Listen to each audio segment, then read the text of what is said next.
Well, thank you so much for joining me to Tim's 2-Minute Tech Tuesday. I'm so happy you're here. Today we are going to work on projecting.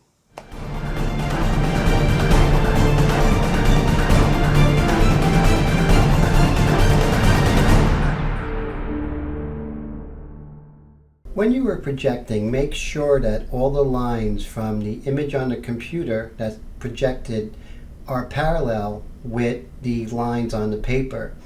If they aren't parallel, it's going to cause some drawing issues and painting issues down the line. When projecting, I use a 0.3 mechanical pencil, and the leads are an F or a 2H. They're pretty close to one another. You want to have a harder edge because it's going to leave a lighter line and a more sure line. It's going to be less soft, less fuzzy. You're going to have really sharp lines, but light because you want to erase these lines later. You want to make sure that you go inside the contour. This way you are not creating a drawing larger but the same size. When projecting, you don't want to only concentrate on the contours, but I want you also to concentrate on the inner contours, where the darkest dark lines up or borders with the midtone, where the midtone borders up with the light, and then lightly indicate where the highlight is. This will help you to create a great projection that will be key to making a great painting down the line. This is what your projected image should look like.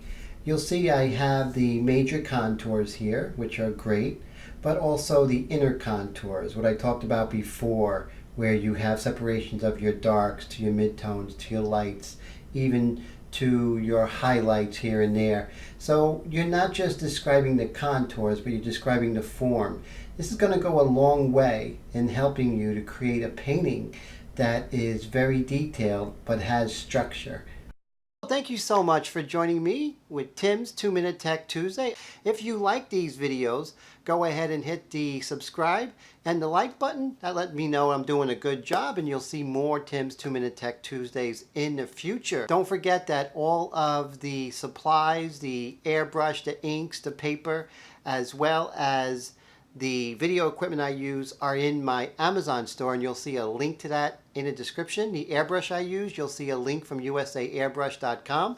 If you use the code timothypsa, you get 10% off. So how cool is that? So I really appreciate it. Thank you again for joining me, and I will see you next time.